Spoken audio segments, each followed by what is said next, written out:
Hello, everyone. Good evening. Namaskar. And welcome back to Eloquent English Enterprise. I'm sorry for being away for quite some time, but sometimes, it happens that you decide or you plan onto something, but things don't go your way. So it's just that. And I've been planning to upload this particular video, I think, for the last 1 week, but somehow I just couldn't put it together. So my sincere apologies. And without much ado, I'll start off with the video. And this one is basically for educators who are also administrators. Of course, it goes for teachers as well, but I made it with principals and coordinators in my mind. And this also is dedicated to all the attendees of my last week's workshop members. I'd gone out for this particular workshop and I promised them that I'll upload this video within a week, but I just couldn't do that. So all of you educators who were there with me last week on Saturday, this particular video is for you on your request. So here goes. Now, this is leadership. It's basically on leadership. And as a leader, how do you navigate the new curricular framework? So here is the presentation. I'll just share it with you. 1 sec.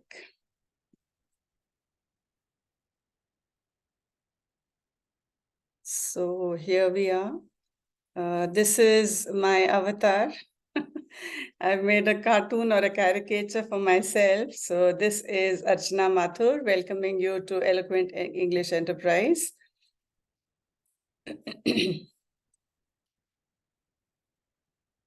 Yes, so welcome once again, all of you viewers, my very valued ones. So here we have this presentation, which is on leadership with purpose. And this is like navigating the NCF, that is the National Curricular Framework landscape. Okay, so as I've already discussed earlier, that the NCF is here to reframe or to transform school education, which has been based on rote teaching and learning till date. So this new policy and the curricular framework, this envisions a paradigm shift in the entire educational system. And hopefully this is for good, because now we are not just focusing on creating or producing bookworms. Now we are aiming, or the aim is to produce professionals. It could be any professional. It could be technical, it could be non-technical, it could be literary. I mean, now the canvas is so wide that I just can't go on listing the vocations which are there for our children today. So let's move forward. The key features of the new curricular framework, as discussed earlier also, it's multidisciplinary approach. That is, you are not confined to just technology or technical groups like physics, chemistry, and maths, or like history, economics, and psychology. Now children are free to select whatever subject they want out of the 4 groups which the new curriculum framework has put forward to them. The second most important thing is the reduction in syllabus. So a lot of unimportant portions from the syllabus have been removed. And that's good, because children were, they were just wasting time mugging up things which were actually they would not have been useful to them or relevant for them in their later lives. Third is inclusion of local knowledge. That is, wherever we stay, wherever we live, that particular area also has a lot to offer, and it should be mandatory to know our surroundings, our customs, our way of life, our vocations, the landscape and everything, the demography of our land, wherever we are. The fourth important key feature of the NCF is focus on life skills. We are not just, people whose brains have to be developed. We are social animals. We live in a society, and our life skills, our social skills also need to be enhanced. The fifth most important thing I feel is the assessment reform, which is the children won't be judged just once in a year or maybe twice in a year with their half-yearlies and finals. Now it's going to be a kind of a continuous evaluation, and even the evaluation is going to be different. It could be self-evaluation. It could be peer evaluation. It could be, even parental influence or their contribution is going to be taken in. So different types of reform, so that, it has happened earlier that a child has lost his one parent, just before the exam, and he's not in a frame of mind to appear for a board exam, but he was forced to appear and obviously could not score well despite being a good student. So that was just once a year, and unfortunately a mishap has happened. So the child is not responsible for that, but he was judged, or she was judged as per the performance in that particular exam. So that's not fair. It should be continuous evaluation so that the child is judged in the proper manner. Okay. And the last one is teacher training, because unless the teachers themselves know what they are doing or how they are supposed to teach or educate, it's not going to make much of a difference. So before the NCF is actually put into functioning, teachers have to be trained accordingly. Now, the salient features of the NCF, so that we are going to discuss one by one. Holistic education, as I've said earlier, that it's not just the cognitive development that we are going to focus at, it's the holistic development of children, not just based on their academic knowledge, but also on their social, emotional, and ethical development. Emotional has got hidden, so I'll move myself. Yes. Okay.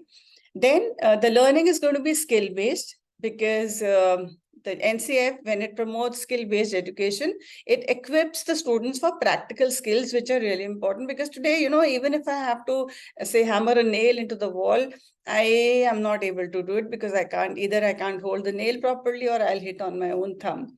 So that's a very small example. But, suppose a tap is leaking, or the furniture is it's become a little loose. So rather than calling a plumber or calling a carpenter, these few small little things can be done by ourselves if we are trained accordingly. Now, I'm not saying you have to become a carpenter or you have to learn all the nitty-gritties of being a plumber. What I'm trying to say is that there are certain things which we must, come out of our shells and do them in our lives.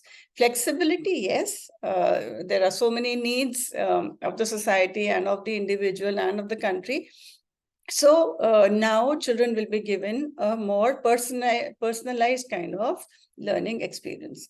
Multilingualism, NCF promotes, the NEP also promotes, the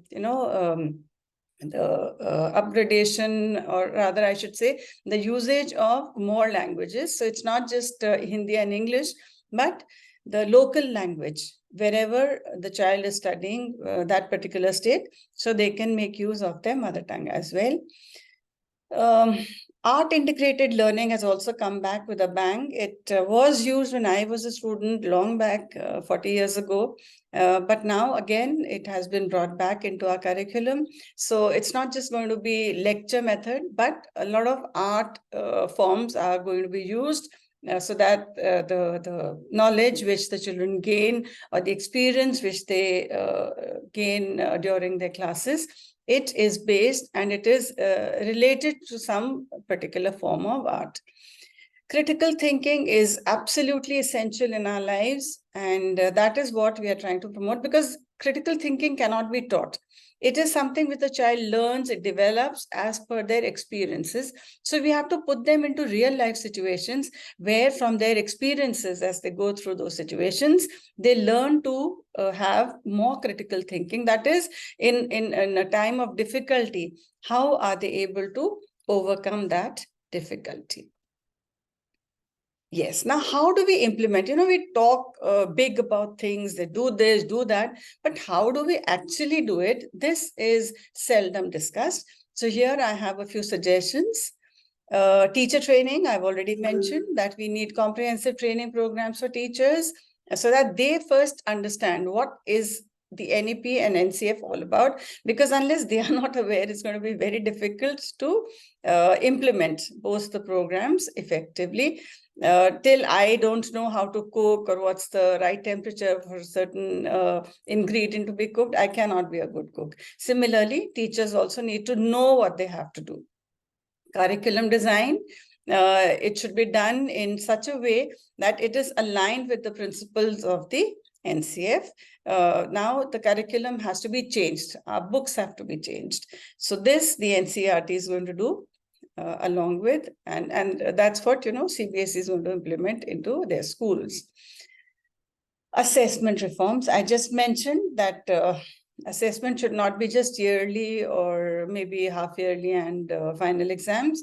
It has to be revamped completely, and continuous evaluation needs to be done so that there is more of skill development rather than just rote memorization. Community engagement also, I just mentioned that we need to have parents involved, because when parents come and take guest lectures, or they come and they perform some experiment or some activity, children take more interest in that, because that's something different. It's a hatke kind of an approach, as we call in our colloquial language. Now, what are the advantages of the new curriculum over the old curriculum? We make changes only when we are very, very sure about the advantages which will come, or they will be entailed when we process something from old to new. So firstly, now the curriculum is more student-centric. It's not class-centric at all. Now we take into consideration all our different types of students. Some are slow learners, some are mediocre, some are very fast in learning. So accordingly, the timetable and the lesson plans have to be made. Skill development, again, practical skills and real life situations, and the employability of these skills have to be kept in mind. And this is what is going to be the advantage, that children, over and above the cognitive development, they will develop different skills which are there in them, but they have been, they have been buried somewhere inside. So now we are trying to bring out whatever is recessive in their personality. It will now come out into the open. Cultural preservation, our culture, our customs, our traditions are very, very important. So by integrating art into our day-to-day learning, and also because of multilingualism, we are going to go a long way in the preservation of our culture. Critical thinking, again, how to solve or how to get out of a problem in a different manner, because there are certain problems which need a new kind of analysis and a new kind of solution to them. So we are trying to make our students more aware, and we are trying to instill a better critical thinking ability in them. Exam pressure will obviously reduce, because when the child knows that it's not just one exam on which his entire or her entire future depends, it's a continuous, and if he or she has not done very well in a particular assessment, then they can definitely improve upon that particular loss in the forthcoming one. Inclusivity, a lot of things which were not taken into consideration earlier, they have been included, and this includes students from all walks of life. They could be from a rich background, they could be from a humble background, they could be good at skills, maybe they are not so good at skills, but they have a better understanding of subjects. So, all different kinds of students have been, they will be brought together. And this is what inclusivity is all about. Now, the guiding principles of National Curricular Framework. Now, how was it made? What did the designing, what should I say, the committee, what did they have in their mind? So firstly, the most important thing was to upgrade the Indian school system, because unfortunately, when our students went out to different countries, they were always looked down upon. They said, your standards are not global, of the global standard. So now we are upgrading the Indian school system. We are trying to bring it to par with the foreign universities or boards or schooling at large. Reformation of the curriculum was the second guiding principle, because it was believed, it was thought of that the curriculum is not very relevant to the requirements of the new generation. So it needed a lot of reforms. Now, realistic changes had to be aimed at, because sometimes we do things which may not be very beneficial for students of schools. It could be the fundamental, it could be the secondary school. So now this the NCF, the new NCF, it aims at realistic changes which are going to bring about real development and real advantages to students. Now, stakeholders. Now, who are the stakeholders when we think of education? Firstly, of course, the most important stakeholders are our students.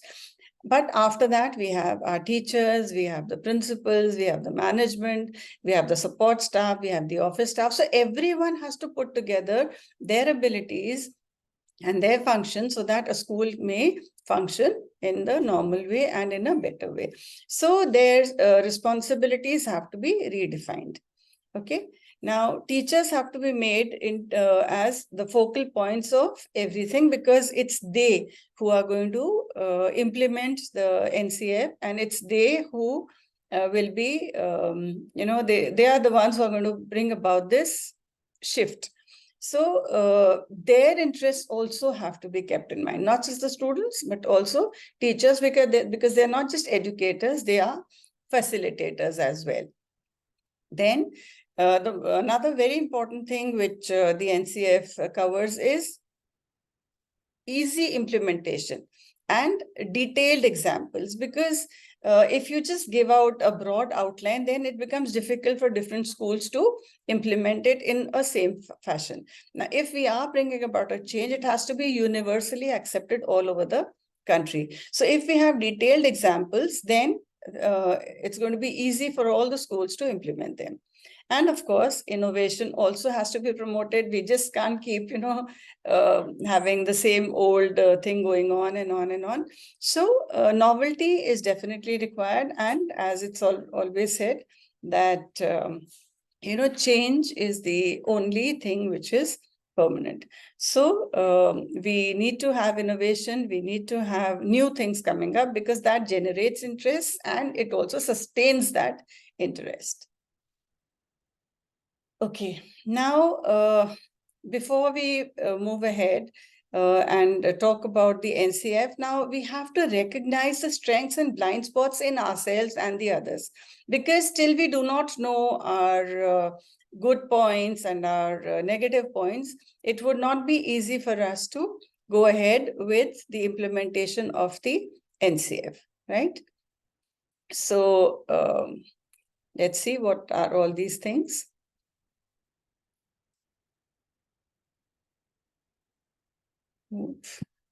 Okay, the first is self-awareness.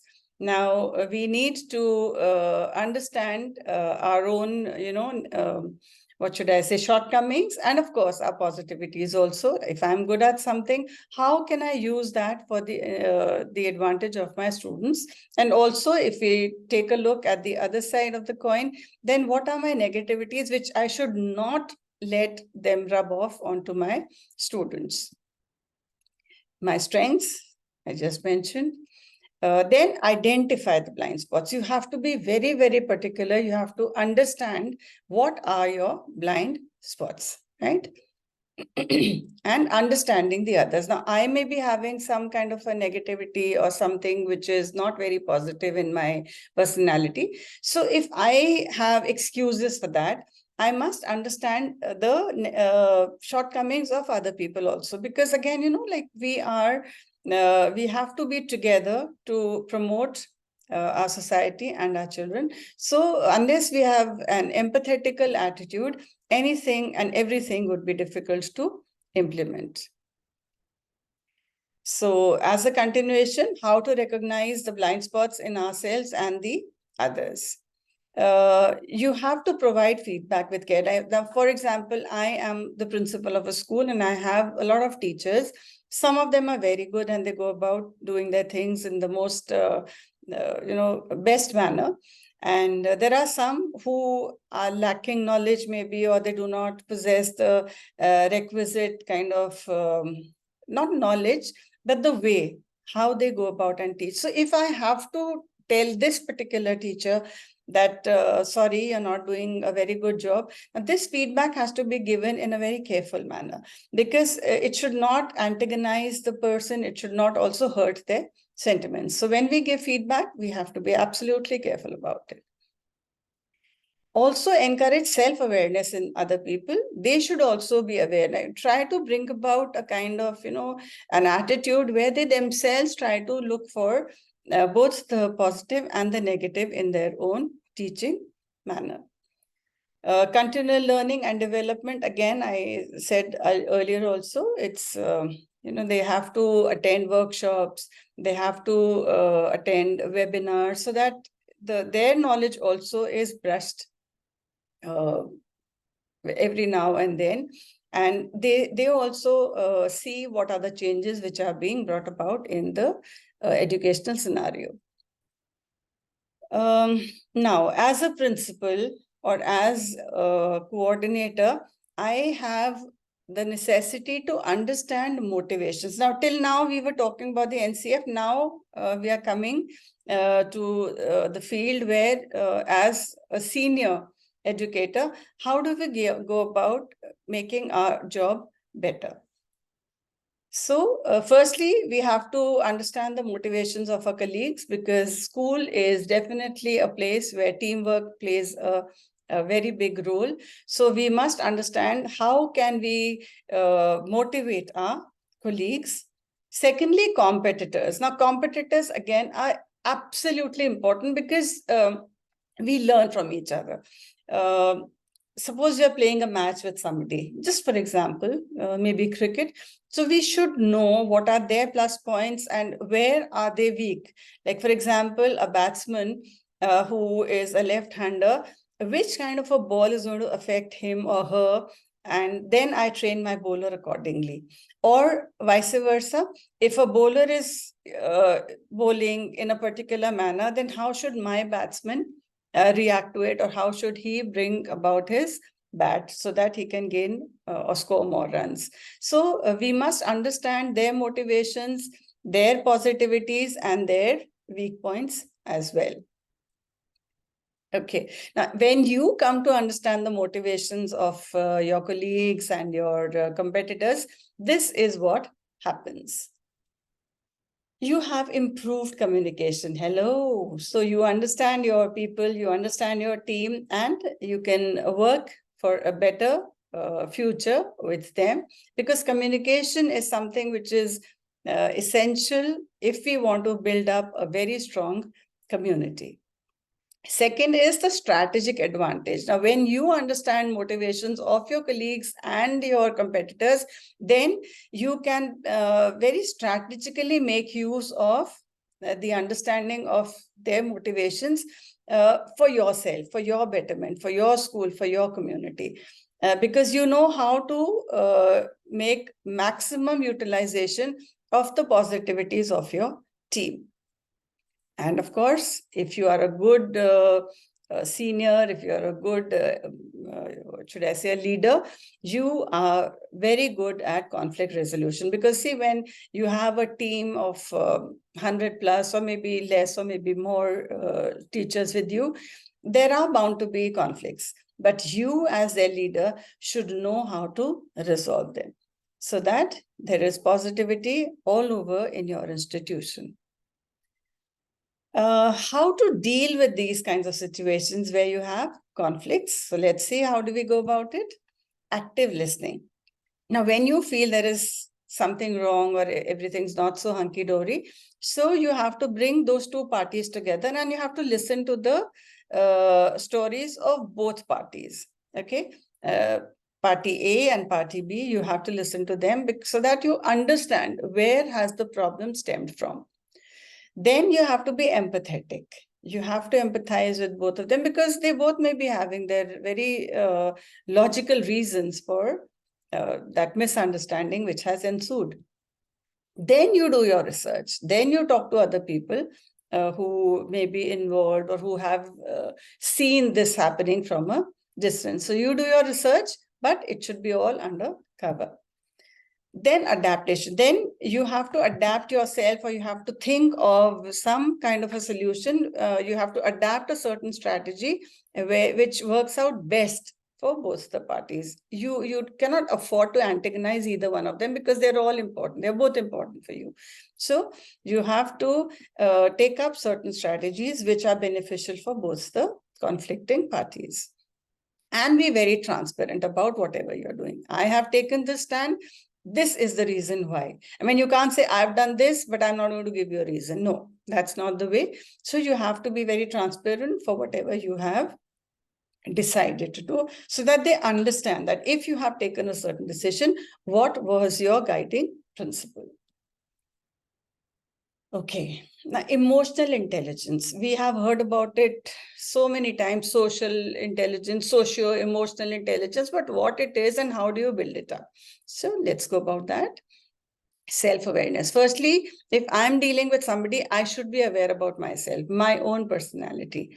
All right. How? Let's discuss. Self-regulation. So when you want to be emotionally intelligent or strong, firstly, you have to be aware of your own plus points and minus points. And if you have any minus points, if you feel that you have something, because it's not easy to acknowledge your own minus points. So if you do get to know, if you get to understand, then try to regulate yourself so that you can overcome those negativities which you feel are there in yourself.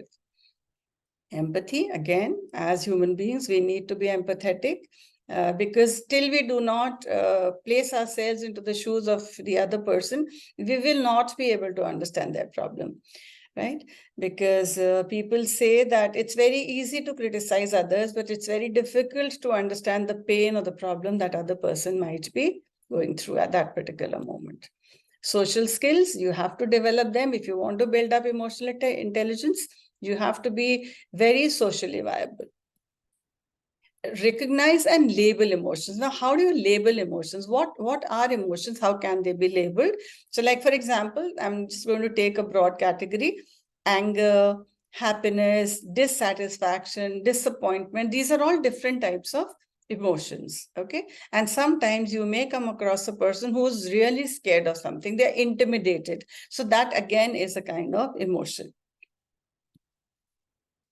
If there are conflicts around you, or if you are a part of a conflict yourself, then try to manage it in a constructive manner. I mean, it's definitely not good to spoil your relations with your colleagues. So if there are some conflicts, because there are bound to be conflicts, but how you resolve them, that is most important. So try to be good and constructive in your approach whenever there's a conflict going on.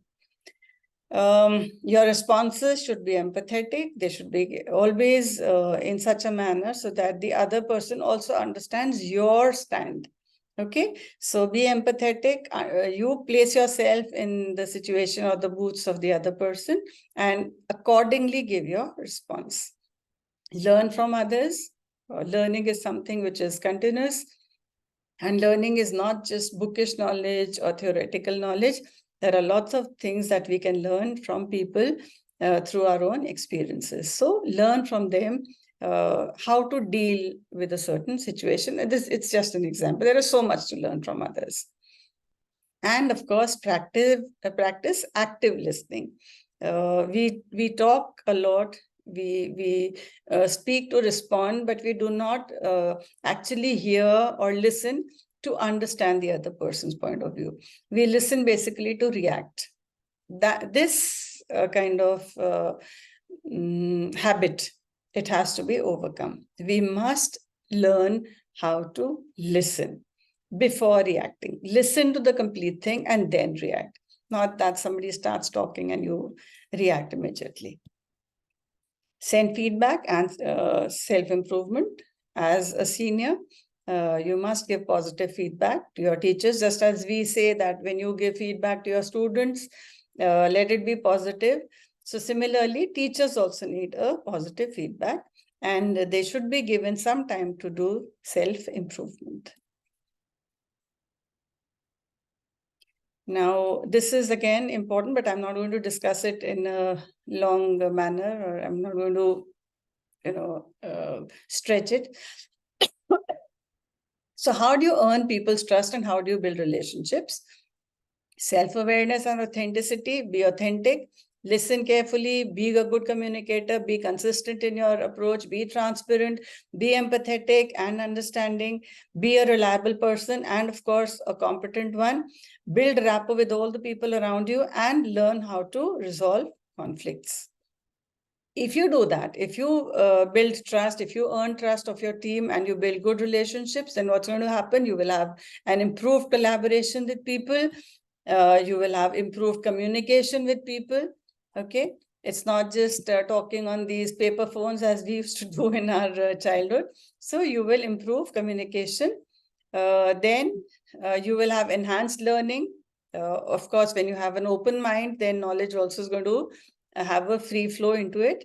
Then we have a supportive environment. People are going to support you because they trust you. They believe that whatever you're going to do will be beneficial or advantageous to the team and to the school, to the institution itself. You must try and go in for parental engagement, because if they start believing in you, if they trust you, I mean, if you earn the trust of parents and you have a positive relationship with them, you yourself will see that they will also come up and try to help you in whatever way you want them to. And of course, it's going to be beneficial for career advancement of your teachers, of yourself, and of course, for the students in the longer run. So aim at the stars and then you will land at the treetop. That's what my teacher used to say. Okay, now what's the relevance of trust and relationships in the present educational scenario? Let's go through it quickly. There's online learning, you have diverse students population, so it's going to help you out there. Teacher-student relationships are going to improve. There's going to be good parental involvement. It's going to be more positive, and teacher-teacher collaboration also will become more positive and better. Now, understanding, you have to translate into action and impact. If you learn something theoretically, somebody teaches you how to drive a car, okay, you sit there, you put the ignition on, or you press the button to switch on the car, and then, you press the clutch, then you shift the gear, and then you press on the accelerator and the car is going to move. So you learn that, okay? This is the theory of how do you drive the car. But if I just teach you the theory and then I say, okay, go sit in the car and drive, do you think the person or the child who's learning is going to do it or will be able to do it? No. So understanding how do we translate into action and impact is really important, because till you do something practically, it's of no use. Just doing it theoretically is absolutely useless. So let's see how to do it. Firstly, we have to have the right kind of curriculum design, as I mentioned at the onset, that the curriculum has to be designed as per the learning objectives. Like, what are we trying to teach our students?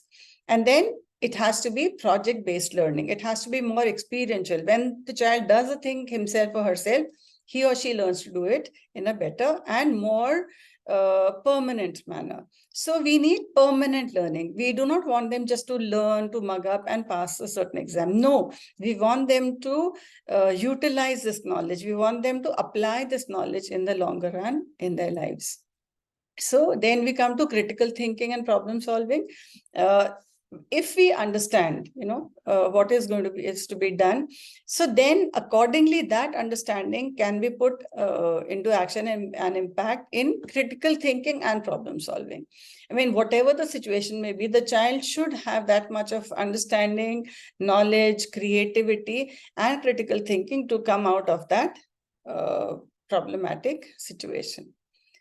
We have to integrate technology in our curriculum. because now this is the day of technology, this is the era of technology advancement. And if we do not incorporate technology into our curriculum, we will fail somewhere, somehow. So technology has to be integrated. Children have to become techno wizards. Next, experiential learning. Make them learn through their experience, because when they do it firsthand, the learning is going to be permanent. And interdisciplinary education. If I'm doing psychology, I can do physics also, I can do Indian classical music, I can go in for carpentry. I mean, out of those 4 groups, languages, of course, at the secondary level, at the senior secondary level, you have to have at least 2 languages, but you can go in for 3 as well. At least one has to be an Indian language. The other one could be a foreign language, but if you wish, if you want it that way, you can have 2 Indian languages as well. So interdisciplinary education, I mean, you can choose any subject from anywhere if it suits your fancy, right? Okay, so same thing.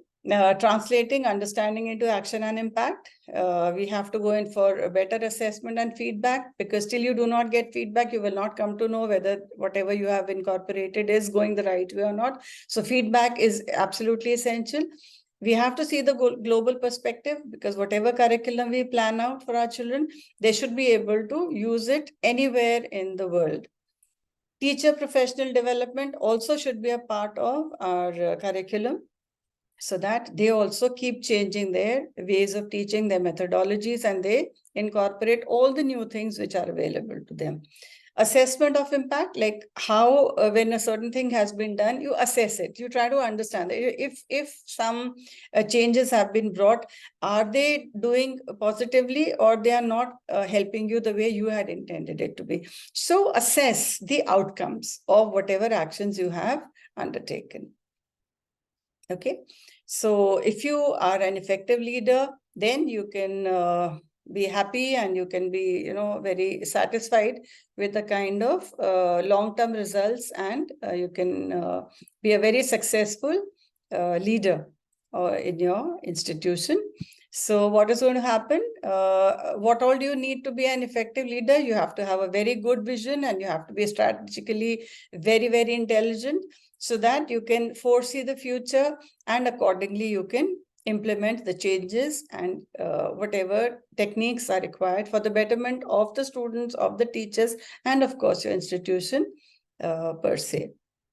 So you have to have a very good communication skill. You have to be transparent in all your actions, because these are the leadership skills which a principal or a coordinator needs to have.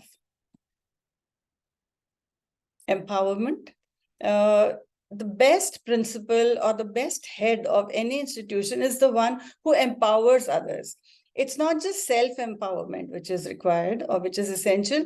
A good leader is the one who just does not lead a party or a team, but also makes more leaders out of the team. So you're not empowering just yourself. You have to empower your team, so that tomorrow they can also become good leaders in the longer run.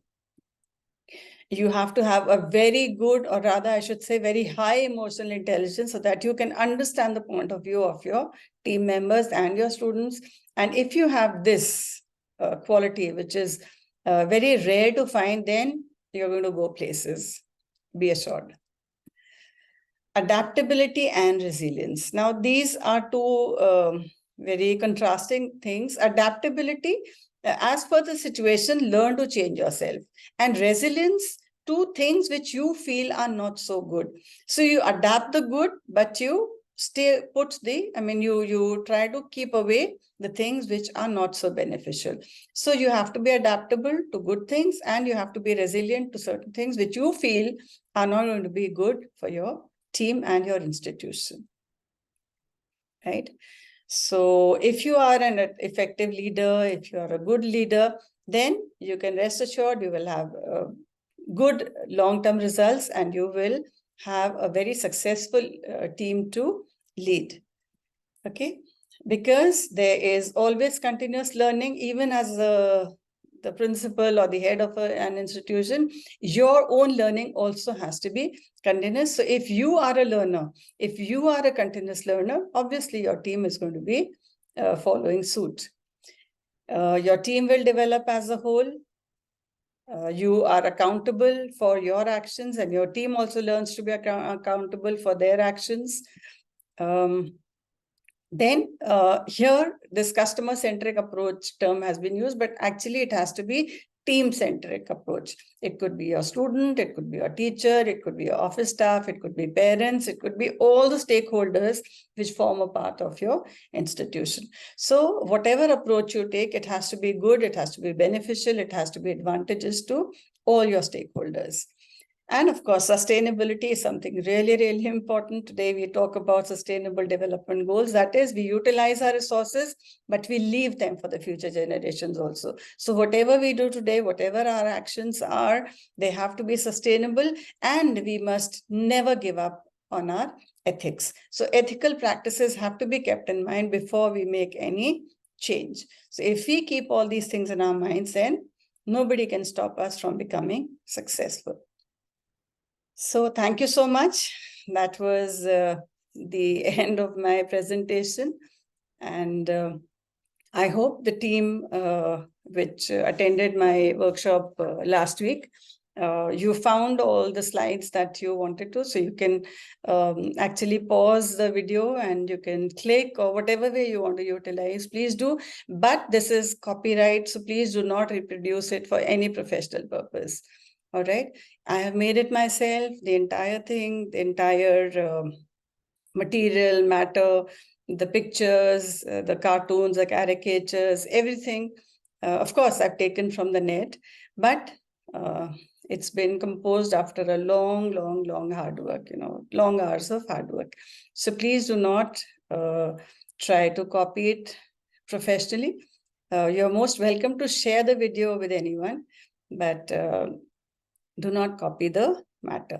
So with that, I come to the end of this long kind of presentation, but I hope it's going to be beneficial. I hope you enjoyed it just as much as I enjoyed presenting it for you.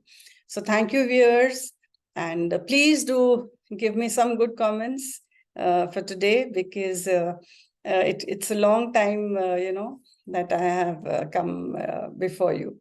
So happy Monday for tomorrow. Today has been a very relaxed Sunday. So you're going to start with brass tacks. So have a wonderful morning. Have a wonderful Monday. And wishing you an absolutely gorgeous new week. So it's signing off for today from Archana Mathur. And see you again very soon. Bye-bye. Good night.